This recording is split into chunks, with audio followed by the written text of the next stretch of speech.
It's moist and wet, but no one acknowledges it, I bet. I bet no one values the sound of the car racing the road, or the beautiful fluorescent colors you see on a toad, the beautiful color spectrum my eyes get to see. Such beauty, such divine grace, yet we do not value our senses such a waste. Have you ever smelled the polluted air of Chicago? No, too much to ask. Such a tough task to appreciate one's sights. Every time the light flickers on and off the cones of your eyes. But to men, women, we sure love it when the opposite sex touch our thighs. We value what we lust. What not has become a norm. We have become blind in each and every single form.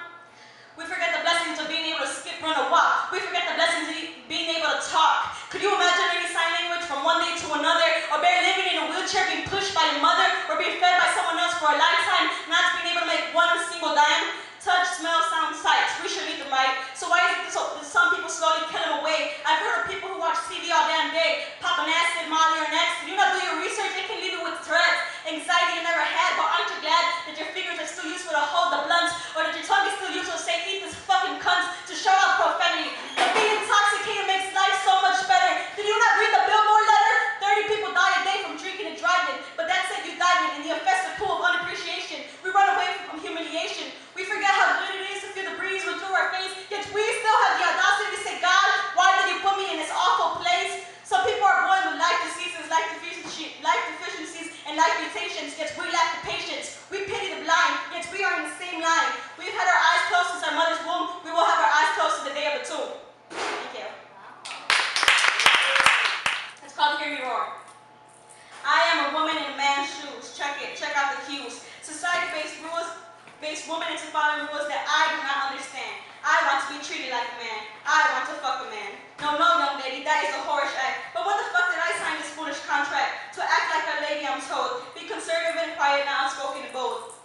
Excuse me, I think you're talking to the wrong chick. Yes, it's true, I have no dick. But I choose my own actions. I understand my own fatal attractions. Sit down with your legs closed and do as you're told. I sit with my legs wide open because that shit gets old. Society isn't gonna tell me how I should behave because I am free as a rave. I am a woman and I do as I please. I'd rather die than live on my knees. I am an only woman, so why am I being judged for what a man does too? Because I am woman, that is true. To follow the system is not in my agenda. Ven acá, cocina, aprenda, porque un hombre no te va a ayudar en casa. Pero mamá, si eso me pasa, yo lo dejo porque yo no soy ningún pendejo. I use this in a man's context because I will be treated as an equal, not an inferior, not an ongoing sequel. Did you hear this woman roar? I am not a fucking whore. I am not a bitch, I am a woman. I am not a broad, I am a woman. I am not a puta, I am a woman. A woman who has as much needs as a man. But society does not understand. They are as stupid as Medina as Uncle Sam. I would never let a man look down on me. I say fuck society. I will prevail with or without a male. I am an INS and you've heard me roar. I've already won this war.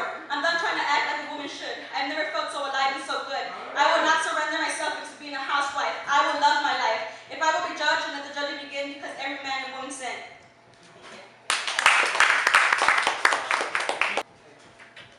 I wrote this the other day. You know, I heard I seen a couple just sitting and looking at each other. They really didn't have much to talk about, so I thought I'd share this one with you guys. 2 peas in 1 pod. Isn't it odd to fall for someone based on their looks? To fall for someone who never read any books? Nice waist, nice chest. Gotta give me a woman with big breasts. Give me a man with a big dick. A woman who doesn't look like a stick. Doesn't matter if their jokes aren't funny, as long as they fuck me like a horny bunny. They speak with nothing in common. They are as distant as a collarbone to an abdomen. But that is not important. My partner's appearance is truly impeccable. Yes, they are not fully capable of keeping a conversation going. See, women, we want a man who is bulky, handsome, with a huge beard, not a skinny, scrawny, hairless man. That's just weird. But what's the use in having a man who is lazy, uneducated, and boring? I wish men would walk around with a sign that says warning. I am good looking, but have the brain size of a bird. Or a woman who walk around with one word, absurd. I am visually gorgeous, even though I cannot even spell blonde, or do not understand the purpose of using a condom. Her knockers are bigger than her bird brain. She never even heard of Mark Twain. Yet this is someone's partner who they can't relate one bit. Yet he confidently says, she is my perfect fit. If that is so, why aren't words being said though? Why is it that you lack of communication? Why is it that you're more concerned of fornication? Why is it you cannot speak to her about education, about justification? Because you love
to live with HIV.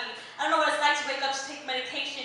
I know it's not a choice, but it takes dedication to live on. We worry about what shoes to wear. In my case, what color to dye my hair. And because mommy and daddy didn't let the child go out, they scream and pout. Life isn't fair. Fair defined as balance. Or we college students at school complain about mathematics. School can be resolved, but HIV seems like for everything. Do you know what I mean? No, you don't, because it hasn't happened to me. It hasn't happened to you. But my question is, what if it happened to you? Would you still think about your next romantic date, or do you feel so much hate because you just found out your own fate?